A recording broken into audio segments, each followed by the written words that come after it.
everybody. Happy New Year, 2018. Great sports year. Let's start real quick. Start with football. Philadelphia Eagles winning their first Super Bowl championship. Then the basketball, the Warriors win again.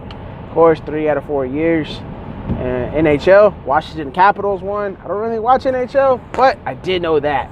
Congratulations on them. Alex Ovechkin winning his first title. Awesome job, guys. Who else we got? Baseball, Boston Red Sox. Kind of bittersweet. I'm a Red Sox fan, but I rep my Houston Astros all day, every day. They're my number one. Unfortunately, they lost to the Red Sox, but ultimately they were the champs. Congratulations to them. All in all, 2018, up and down year for myself. I had my ups, my downs. Ultimately, most down that I had was that I lost my dad. God rest his soul. See you on the other side, Pop. Today, real quick, we're going to talk about the NFL playoffs. We're going to talk about Wild Card Weekend. Today, we're going to talk about Saturday's games. Tomorrow, we'll talk about Sunday's games. And then on Friday, I'll give you my picks, just to let you know what I think is going to happen throughout the game. And then I'll let you know what the picks are. Today, let's talk about first game, Houston Texans versus the Indianapolis Colts in Houston at NRG Stadium. Man, let's think about it. This year, the Colts kind of had the Texans' number. Everybody's going, well, they split the series. Well, if it wasn't for Frank Wright making that boneheaded fourth down call and gifting the Texans a field goal, we wouldn't be in the situation. Would have been a tie. Then the Colts would be playing in Indianapolis this week. But I digress with that. To start with the Indianapolis Colts. The Indianapolis Colts started off the season 1-5. Only a couple of teams have ever done that to come back to the playoffs, and they've done it. Andrew Luck has had a spectacular season, and he owns the Houston Texans. It's just that simple. If it wasn't Peyton Manning back in the day, and then they had a couple of years where they didn't have nobody, now they got Andrew Luck. Andrew Luck just owns the Texans. Him and T.Y. Hilton, by far, they own the Texans. Defense, their front seven, pretty good. They're good against the run, the pass. They're kind of subject. Kind of like the Houston Texans, same thing. Good against the run, subject against the pass. In order for them to win, I think they play their game. Honestly, they know that they have the Texans' number. If they play their game and do it, I think they have a very good chance of winning the game. And it pains me to say that, being a Houston Texans fan. And then we're going to talk about the Houston Texans real quick. Houston Texans, Deshaun Watson, DeAndre Hopkins, Lamar Miller. You talk about that up and down running game's good. Deshaun, all I can say is he holds on to the ball too much. Deshaun's going to be really, in my mind, on the offensive side, he's going to be the reason why the Texans win or lose. He's been getting sacked way too many times this year because he holds on to the ball. 62 times this year he's been sacked. 62. Yeah, I said it. Leads the league by far. No one even close to how many times this dude's gotten sacked this year. It's crazy. But most of them, I would have to say, are on him holding on to the ball too long. Yeah, the offensive line is very subject, but they do have a... Sorry, excuse me. Sorry, that wasn't supposed to happen. If I could edit this, I would. I can't. That'll be coming on later in this year. Anyways, back to Deshaun Watson. Just holds on to the ball way too long. And if he does that, the Texans are bound to lose because it cost them a lot of field position throughout the season, especially playing against Indy. Against Indy, he got sacked 12 times. I repeat, 12 times against Indianapolis in 2 games. So they can't have that happening this year. So I think incorporating the run-pass option with Deshaun Watson will help out the team. Defensively, front seven, awesome. Jadeveon Clowney, J.J. Watt, Whitney Merciless, McKinney, Montgomery. I think that's his name. I forgot. And they're good. Top 5 in the league, definitely. But defensive backs, subject. T.Y. Hilton kills them all the other time. So I think in order to beat T.Y. Hilton, you got to press him. But the problem is the Texans don't press. The Texans play a lot of soft coverage.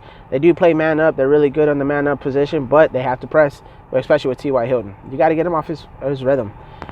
So with that being said, that's the first game. I have an idea who I want to win, but I'll give you my prediction on Friday. The second game, we got the Dallas Cowboys versus Seattle Seahawks in Dallas. Dude, Dallas, 2 words, feed Zeke. That's all you got to do. When they feed Zeke, they win. It's that simple. Dak is a good quarterback, but he's not a great quarterback. He's not an elite quarterback in my eyes. Out of the 4 quarterbacks that are playing on Saturday, I honestly think that he ranks the lowest in my mind. That's just my opinion. Dallas Cowboy fans might not like that, and really I don't care. It's not because I'm not a Dallas Cowboy fan. It's just if you look at the 4 quarterbacks that are playing on Saturday, he has the most to prove. Anyways, defensively, again, their front seven, those linebackers, oh my God. Got to give respect where respect's due. Them 2 boys, Van Noy and Smith, I believe his name is. Bro, killer. They can get you from sideline to sideline. They're fast, they're strong, and they love to hit. And so you can't get in their way because they will plow through you. Their defensive backs, subject also. That's just how it is right now. They can stop the run for the most part, but at the end of the day, the defensive backs, it kind of is going to feed into Russell Wilson's playbook because that's just what he does. So offensively, yeah, you got Dak, you got Amari Cooper, but that offense runs through one person only. In order for them to win, they have to feed Zeke. If they don't feed Zeke, they do not win. And back going to the Seattle Seahawks, you got Russell Wilson. Somehow this dude finds a way to win games. And he does it against elite competition. It's not like he's doing it against soft competition. He does it against elite competition year in and year out. I never gave this guy credit. I always thought he was a little overrated, but just seeing what he's doing this year alone, dude, hats off. Got to give respect where respect's due. Offensively, it runs through Russell Wilson. He's got a running back, Chris Carson, again.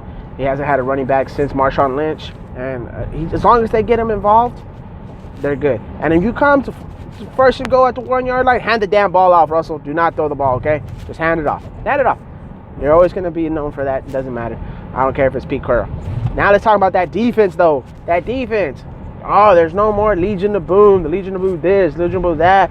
Richard Sherman's gone. Chancellor's gone. Thomas is hurt. Yeah, but this defense is hungry. And you forgot, there's one person still left on that defense, and he's the centerpiece of that defense. That's Bobby Wagner. Bobby Wagner is a beast. So he knows what he's doing with that defense. He puts them in the right positions. And at the end of the day, that defense is good, is legit, is a top 10 defense in the NFL, both secondary and on the run. So out of all the defenses I feel playing this weekend, I think Seattle's is probably the best. Quarterback-wise, Russell Wilson, maybe number 2, number 1. So, yeah, you know, hearing me talk, you think you know where I'm going to go, but you don't know. You won't know until Friday. I got to think about it. On paper, yeah, right now I would like to say Seattle, but let me look at everything, and I'll give you my predictions on Saturday, man. At the end of the day, you know, those are my previews to the game, what I think each team brings to the table. On Friday, I will discuss what I think is going to happen, okay? What I'm going to say from now on is live life to the present. Live life in the present because tomorrow's not promised, man. Be kind to everybody. Treat people how you want to be treated, man. At the end of the day, that's all it's about, man. This world is full with a lot of hate and anger. And that's something that I want to change and try to instill is that we don't have to worry about hating on each other or talking crap about each other. Man, give somebody a positive compliment every day, man. That's what you got to do. That's my challenge to America. Whoever watches this video, pass it on to whoever you think.